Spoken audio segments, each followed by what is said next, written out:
On July 14, 1789, an angry mob stormed the Bastille in Paris. On October 25, 1917, Bolsheviks seized the Winter Palace in St. Petersburg. On January 1, 1959, Fidel Castro marched into Havana. 3 different countries, 3 different centuries, 3 different ideologies. But here's what historians often miss. These weren't random explosions of rage. They followed the exact same 6-stage pattern, stage by stage, crisis by crisis. And right now, in 2025, the United States is completing stage 4 of 6. This isn't speculation. This is pattern recognition. Because revolutions don't start with violence.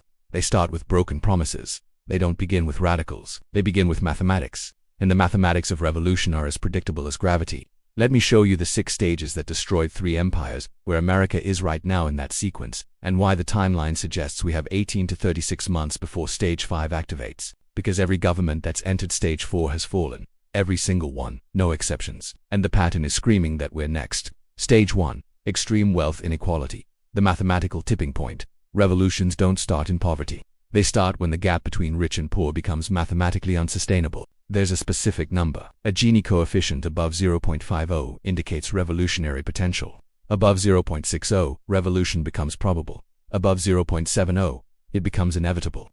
France in 1789 hit 0.59. The top 1% owned 60% of the land. The bottom 80% owned nothing. King Louis XVI spent 50% of government revenue on interest payments to bond. Sound familiar? The Third Estate, representing 98% of the population, paid 100% of the taxes, while the nobility and clergy paid 0. The math was impossible. You cannot sustain a system where 2% of people consume 80% of resources while 98% fight for scraps. But here's what really triggered the revolution. It wasn't absolute poverty. It was relative poverty. The bourgeoisie, the middle class, had enough wealth to see how the system worked. They could read, they could calculate, and they could understand that their labor was being stolen by an aristocratic class that produced nothing. When you can measure your exploitation, revolution becomes logical. Russia in 1917 hit similar numbers. The Romanov family personally owned 150 million acres. Peasants averaged just 2.5 acres per family. Industrial workers in St. Petersburg earned 37 rubles a month, while basic food costs 35 rubles. You couldn't survive, let alone save. But the mathematical breaking point was World War I military spending. Russia spent 30% of its GDP on a war that killed 2 million Russians. All while Tsar Nicholas II lived in palaces with 1,500 rooms. The trigger wasn't just hunger, it was knowledge. Russian soldiers learned that their officers were selling ammunition to the Germans while ordering infantry to charge with empty rifles. When you understand that your leaders are profiting from your death, revolution becomes inevitable. Cuba in 1959 reached the same tipping point. Batista and his cronies controlled 80% of Cuban agriculture while 70% of rural families lived in one-room shacks without electricity or running water. But the revolutionary spark came from the educated middle class. Fidel Castro was a lawyer. Che Guevara was a doctor. They had enough education to calculate the exploitation and enough resources to organize resistance. The pattern is identical. Stage 1 inequality creates revolutionary mathematics. But mathematics alone don't cause revolutions. You need stage 2. Stage 2, government corruption and incompetence, the legitimacy collapse. Stage 2 happens when people lose faith that the system can reform itself, not because conditions are terrible, but because leaders are obviously corrupt, obviously incompetent, and they stop pretending otherwise. In France, Marie Antoinette allegedly said let them eat cake when told peasants had no bread. She probably never said it. But the story spread because it captured the truth. French aristocrats were so disconnected from reality they could understand why people were starving. King Louis XVI spent millions on Versailles expansions while the treasury was empty. The finance minister, Jacques Necker, published the government budget in 1781. Revealing that court expenses exceeded the entire tax revenue. The monarchy wasn't just evil, it was mathematically impossible. The legitimacy collapse accelerated when the government called the Estates General for the first time since 1614. Why? Because they were bankrupt and needed new taxes. But calling Parliament after 175 years meant admitting the absolute monarchy had failed. You can't claim a divine right to rule while begging for money. This is just the beginning of the pattern. We've only covered the first 2 stages, but as you can see, the path to collapse is paved with predictable, measurable steps. In the next video, we'll dive into stage 3 and 4, where things really start to accelerate. And I'll show you exactly how the United States is fitting into this historical sequence right now. Let's talk about how revolutions become unstoppable. It happens in stages. Stage 2 is when the state's legitimacy collapses. Picture this. Russia, January 9, 1905, Bloody Sunday. A priest, Father Gapon, leads peaceful workers to the Tsar's palace. They're not revolutionaries. They're just asking for basic reforms, for help. What happens? The Imperial Guard opens fire, killing over 1,000 people. Suddenly the Tsar isn't a divinely appointed father figure anymore. He's either evil or incompetent. Either way, his right to rule is gone. This single event sparked the 1905 revolution, forcing him to create Russia's first parliament, the Duma. But Nicholas just dissolved it whenever it disagreed with him. The idea of a constitutional monarchy became a joke. Then came World War I. The Tsar took personal command of the army, so every military disaster became his personal failure.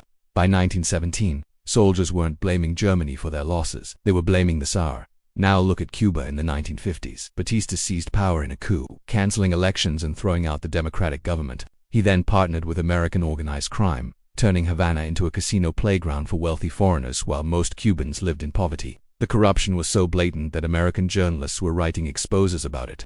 Batista's military was so corrupt and hollowed out that it could uneven defeat 82 revolutionaries who landed on a beach with outdated weapons. When your professional army can't beat a handful of college students, your government has no legitimacy left. This collapse of legitimacy sets the scene for Stage 3, middle-class collapse and radicalization. This is the crucial turning point. Revolutions need intellectuals, people who can read, write, organize, and articulate why the system has to go. Peasants can riot and workers can strike, but it's the educated middle class that builds revolutionary movements, and they only get radicalized when the system fails them personally. In pre-revolutionary France, the middle class, the bourgeoisie, initially supported moderate reform, but then the economy collapsed. Inflation wiped out their savings. Government jobs vanished. The legal system became so corrupted by aristocrats that a law career was worthless. They realized the system couldn't be fixed. It had to be replaced. The ideas of the Enlightenment, from thinkers like Voltaire and Rousseau, gave them the vocabulary, concepts like natural rights and social contract to frame their struggle. When lawyers and doctors decide a revolution is a rational choice, it becomes inevitable. The same thing happened in Russia. After the 1905 revolution failed and the Duma was exposed as a puppet show, the middle class realized peaceful reform was a dead end. Look at the Bolshevik leaders. Lenin was a lawyer. Trotsky was a journalist.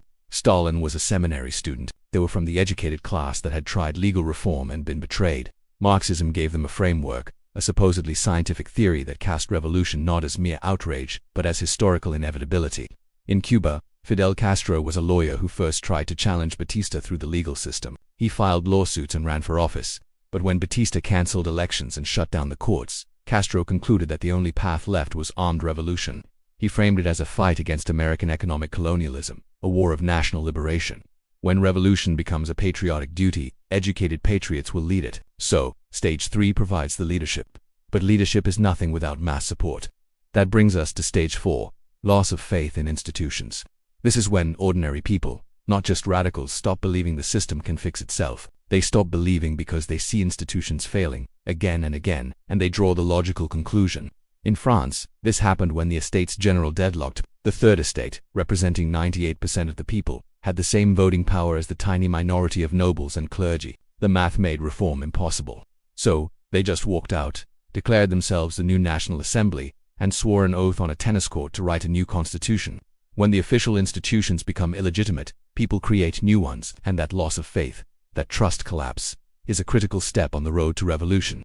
Ever wonder what pushes a country to the brink of revolution? It's not just about angry people. It's when the very foundations of a society crack. Let's look at Stage 4, the collapse of faith. Think about France in 1788. Harvests failed, and bread prices doubled. People were literally starving. Meanwhile, the aristocracy was throwing lavish parties at Versailles. When a government can't even ensure its people can eat, faith in that government dies. Fast forward to World War I Russia. The Tsar ignored his advisors. The church was a joke thanks to Rasputin's influence, and army officers were selling supplies to the enemy while their soldiers died in pointless attacks. The final straw came in 1917. When bread riots erupted, the Tsar ordered the army to suppress them. The soldiers refused. When your own army turns on you, the game is over. Or consider Cuba in the 1950s. Batista's professional army, armed with American weapons, couldn't defeat a small group of student guerrillas led by Castro. If your military can't win against college kids hiding in the mountains, people lose confidence. Then, when the US pulled its support, Batista's regime crumbled. Once faith in institutions collapses, it's a point of no return. You either get reform or revolution. And if the system can't fix itself, revolution becomes the only path forward. This leads us to Stage 5, the tipping point. This is when revolutionary ideas leap from small intellectual circles to the masses. It's not a slow burn, it's an explosion. In France, 1789, the king was forced to call a meeting of the Estates General due to the financial crisis. But when the common people, the Third Estate, declared themselves the new government, revolutionary ideas went viral. The storming of the Bastille wasn't a planned attack, it was a spontaneous outburst of popular anger that had been simmering for months. Pamphlets like "What is the Third Estate?" sold tens of thousands of copies, spreading the revolutionary fire through coffeehouses and marketplaces. When revolution becomes popular culture, it's unstoppable. In Russia, 1917, the people had overthrown the Tsar but were still stuck in a devastating war. Lenin and the Bolsheviks promised what everyone craved: peace, land, and bread. Their support skyrocketed, growing 20 times over in just 8 months. They built their own councils of workers and soldiers that actually solved people's problems. When revolutionaries offer better governance than the government, the people will follow. In Cuba, 1958, Castro's small band of fighters grew into a force of thousands. Why? Because they protected the rural peasants from the government's corruption and violence. Castro even used a secret radio station, Radio Rebelde, to speak directly to the Cuban people, bypassing government censorship. When you control the flow of information, you control the narrative. But gaining mass support is one thing. What happens after the old regime falls? That's stage 6, the aftermath. The system collapses, chaos follows, and a power vacuum opens up. History shows us that this vacuum is often filled by the most ruthless individuals. After France overthrew its king, the new republic descended into the reign of terror. 40,000 people were executed, including the revolutionary leaders themselves. The revolution devoured its own children until Napoleon, a military dictator, seized power. It took France another 81 years to achieve a stable democracy. The lesson is stark. Destroying old institutions is far easier than building new ones. The chaos of revolution often demands an iron fist to restore order, and the new boss can be even worse than the old one. Revolutions promise freedom, but the path to stability is often long, bloody, and uncertain. Understanding these stages isn't just about history, it's about recognizing the warning signs in our world today. Have you ever wondered if history repeats itself? We look at revolutions in other countries, like Russia in 1917 or Cuba in 1959, and think, that could never happen here. But what if I told you there's a predictable pattern, a series of stages that almost every major societal collapse follows? And what if I told you that America, right now, is showing all the signs of being deep into this pattern? Let's look at Russia. The revolution in February 1917 overthrew the Tsar, promising freedom. But what happened next? Chaos. The new government couldn't hold things together. Then came the October Revolution, bringing the Bolsheviks to power. This led to a brutal civil war, foreign intervention, total economic collapse, and the Red Terror, which killed millions. Stalin's dictatorship that followed was even more oppressive than the Tsar's rule. The Soviet Union only found stability in the 1930s, and it was the stability of a totalitarian nightmare. The lesson here is clear. Revolutions that promise liberty often deliver tyranny. Why? Because revolution demands violence, and violence brings the most violent leaders to the top. Now consider Cuba. In 1959, Fidel Castro's revolution overthrew the dictator Batista. Castro promised democratic elections and a constitutional government. But what did Cuba get? A communist dictatorship. Thousands of political opponents were executed. Castro aligned with the Soviet Union, turning Cuba into a police state that, 66 years later, still oppresses its people. The lesson again: revolutionary leaders who promise to liberate you often become your new oppressors. Power corrupts, and the absolute power that comes from a revolution corrupts absolutely. This brings us to what I call stage 6, the iron fist. This stage proves that revolution isn't about liberation, it's about chaos that almost always leads to a new, and often worse form of oppression. Once a society moves through the first 5 stages, stage 6 becomes inevitable. It's a pattern that has repeated throughout history. So, the big question is, where is America right now in this pattern? Let's look at the data, because the math is chilling. America in 2025 has already completed stages 1 through 4 and is now entering stage 5. Let's start with stage 1, extreme wealth inequality. This stage is completed. America's Gini coefficient, a measure of income inequality, is at 0.485, and it's rising. For comparison, some estimates put France's Gini coefficient right before its revolution in 1789 at 0.59. Though recent research suggests it might have been lower. Today, the top 1% of Americans own 32% of all wealth. The bottom 50%, they own just 2%. This is the kind of inequality that fuels revolutions. But it's the specific triggers that make this so explosive. Student debt has skyrocketed to $1.7 trillion. For 40% of Americans, housing costs eat up half their income. Every year, over 500,000 families go bankrupt because of medical bills. The middle class is watching their financial security evaporate while billionaires have public competitions over who can fly to space. And here's the crucial difference. Unlike peasants in the past, modern Americans see this inequality in real. Social media shows you exactly how the super-rich are living while you're struggling to pay rent. You see a billionaire buying a social media platform for $44 billion while you have to ration your prescription medicine. When the exploitation is this visible, revolution starts to feel logical. Next is stage 2, government corruption and incompetence. This stage is also completed. Look at the approval ratings. Congress is at 21%. The president is at 41%. The Supreme Court is at 40%. When a majority of citizens disapprove of all three branches of government, the system's legitimacy has collapsed. But incompetence is even more dangerous than corruption. Remember the 2008 financial crisis? The government bailed out the banks while ordinary people lost their homes. During the COVID pandemic, pharmaceutical companies got rich while small businesses were forced to close. The withdrawal from Afghanistan enriched defense contractors while our allies were left behind. Time and again, the government serves elite interests while failing everyday citizens. The trigger here is the failure of basic infrastructure. We see bridges collapsing. Power grids fail in storms. Our internet service is slower than in many developing nations. When the government can't provide basic services but can spend $850 billion on the military, its incompetence is undeniable. So we VA past stage 1 and stage 2. We well on our way down a dangerous path. In my next video I'll break down stages 3, 4 and 5, and show you why the path we on leads directly to the chaos of stage 6. The evidence is all around us, and we need to understand it before it's too late.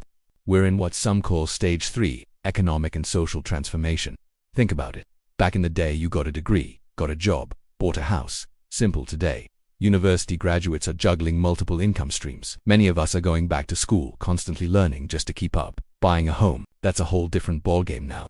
The old rules about education, hard work and what you get for it have changed. And it's not just about money. Intellectually, more and more people are questioning the systems we grew up with. Look at the political landscape from all sides. You hear the same message: the old ways aren't working. We see new leaders popping up with radical new ideas, challenging the old guard. When the establishment starts getting primaried by outsiders, you know big changes are underway. The downside: things are getting intense. From the events of January 6th to the protests in the summer of 2020, political tensions are boiling over. When even the most educated people start considering unconventional political moves, you know we're on the cusp of something major. This brings us to stage 4, a serious decline in trust. The numbers are staggering. Confidence in the media, down to 32%. The healthcare system, dropped from 80% in 2020 to just 56% now. Trust in our elections has fallen from 90% in 2000 to 67%. Even our schools, law enforcement, and the military have seen big drops in public confidence. When people lose faith in nearly every major institution, the media, science, government, you name it, it's a clear sign that society is ready for a major shift. So, what's driving this? A key factor is information. We're no longer all watching the same news channel or reading the same newspaper. We're all in our own information bubbles, getting completely different stories about the exact same events. When we can't even agree on a shared reality, how can we have unified support for anything? This fragmentation is a powerful force, reshaping our world right before our eyes. We're living through a truly historic moment of change. We're now entering what historical analysis calls stage 5, the rise of alternative movements. What were once niche ideas confined to academic papers are now breaking into the mainstream, becoming full-fledged movements. And we're not just talking about simple reforms. These are movements aiming to completely reimagine the system from the ground up. On the progressive side, we see bold proposals for restructuring the economy, sweeping environmental initiatives, and fundamental changes to our institutions and electoral systems. These aren't just minor tweaks, they represent a desire for a complete overhaul. Simultaneously, on the conservative side, we're witnessing a similar trend: growing concerns about electoral integrity, deep skepticism of administrative bodies, and a surge in grassroots organizing are front and center. There are also intense discussions about federalism and the original interpretation of the Constitution. Again, this isn't about traditional policy debates. It's a fundamental questioning of the entire system. What's fueling all this? The network effect. Political divisions in America have reached levels not seen in generations. For a growing number of people, political differences are no longer just about policy disagreements. They've become existential. And when politics feels like a battle for survival, the pace of major change accelerates dramatically. So, what does the timeline look like? Based on historical patterns, we can project a potential path. Between now and 2026, we're likely to see stage 5 intensify. Economic challenges will probably trigger widespread public concern. Tensions between state governments and the federal government will likely increase. Political discourse will become even more heated, and the competition over information and narratives will accelerate. We can also expect international confidence in U.S. stability to begin shifting. Then, From 2026 to 2027, we could hit the peak of Stage 5. This is when alternative movements might start gaining real institutional influence. The relationship between federal and state authorities could become severely strained. Questions about loyalty to existing institutions will likely emerge. We might even see the development of alternative economic systems like digital currencies or parallel markets, as people lose faith in the traditional ones. During this period, international powers will be forced to reassess their relationships with a changing America.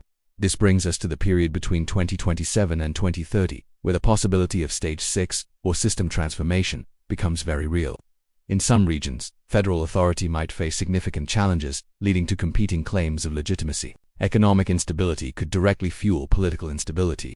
The entire international system would have to adapt to a new American reality. Several catalysts could trigger this acceleration. Economically, it could be a major shift in the dollar status, persistent inflation, or high unemployment. Politically, a contentious election, a constitutional crisis, or complete legislative gridlock could be the spark. Socially, it could be driven by even more intense political engagement, radical shifts in the information we consume, or generational clashes over the economy and climate. And internationally, a major military challenge or a strategic move by a rival power could push the system to its breaking point. Now, it's crucial to understand this isn't a prediction or an endorsement of any outcome. It's simply pattern recognition. We've seen this exact sequence play out before in history in places like France and Russia. Think of it like a checklist. Stage 1, extreme economic disparity. We've seen that. Stage 2, key institutions failing to meet challenges. That's been happening. Stage 3, the middle class undergoing a painful transformation. We're living through it. Stage 4, a sharp decline in confidence in those institutions. We are definitely there right now. That brings us to Stage 5, the growth of alternative movements, which is just beginning to emerge. This puts Stage 6, a full system transformation, on the horizon. Potentially between 2027 and 2030. History shows that once a society moves through the first 4 stages, the momentum toward the later stages is incredibly powerful. The math of revolutions, so to speak, follows a surprisingly predictable pattern. But let's be clear, major change is not a simple path to liberation. It's a path of immense complexity. Historical examples are filled with unintended consequences and unforeseen challenges. An American transformation would be uniquely complex, given our country's diversity, scale, and global role. The pattern simply suggests that significant change is approaching. The real question isn't whether change will happen, but whether it can be managed constructively. Once Stage 4 is complete, history suggests the momentum becomes nearly impossible to redirect. The main variables left are timing and how the transition is managed. Historically, this entire process, from Stage 1 to 6, has taken anywhere from 7 to 12 years. America's unique complexity could either speed this up or slow it down. The next few years will be decisive. They will show us whether America can navigate this historical pattern differently, or if it will follow the well-trodden path of nations before it.